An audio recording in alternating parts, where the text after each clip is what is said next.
So Africa and insurance is a very interesting story. So South Africa is different than the rest of Africa. In the rest of Africa, there's very low penetration rates, so access to insurance is quite difficult.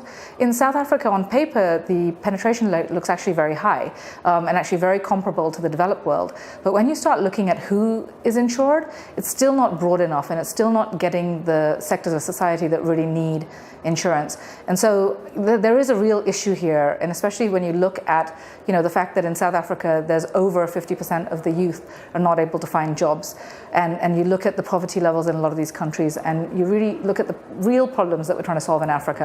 Something has to change, because if we continue the way we're going, we're over-insuring the richest part of society, and we're not really insuring the people who need it.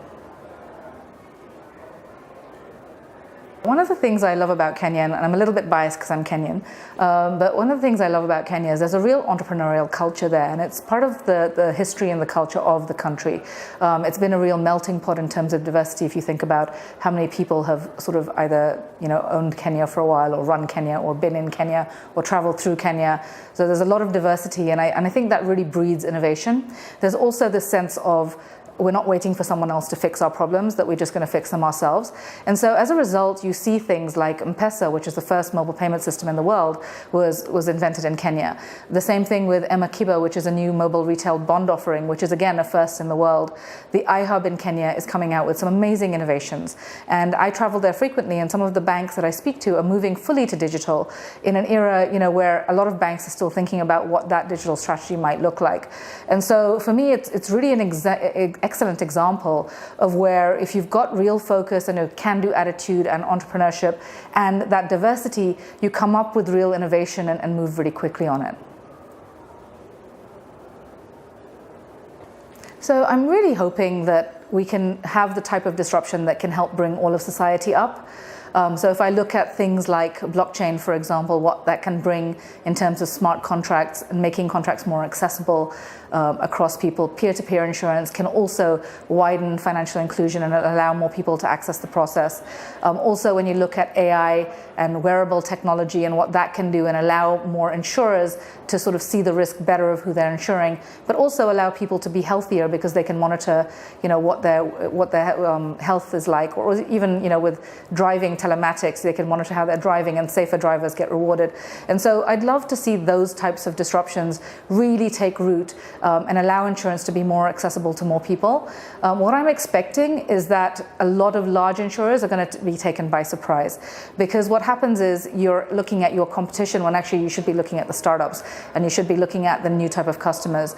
And I think that disruption and that shift is happening very quickly, and I think that's what the purpose of this conference is, to really get people to get their head around how that shift is going to happen.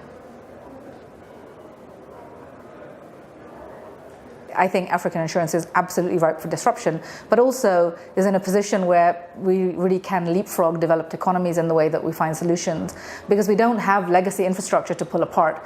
And so we really can move very quickly to new solutions, which is what's very exciting for me. The biggest blocker, I think, is going to be mindset. And I talked about it a little bit in my talk, but if you think about, we're now in the fourth industrial revolution, and if you look back at history and learn from the last industrial revolution, the people who didn't make the shift easily from steam to electric were not the people who didn't have, they weren't the people with the most money or resources or people. It's not that leads to success. It's really changing your mindset about the environment that you're in. And so, for example, in steam buildings, you needed steam pumps to put the sort of steam all throughout the building to power the building. And so you had very little usable space within a building for anything else. Whereas with electricity, you actually could have a lot more usable space. But people who couldn't physically get their heads around that and the new shape of their environment really couldn't move forward. And so that's what I would encourage anyone in this insurance industry today, is really make the mindset shift first, because everything else is really an achievable hurdle, and you can sort of definitely conquer those. But the mindset one, I think, can be fatal if we don't conquer it.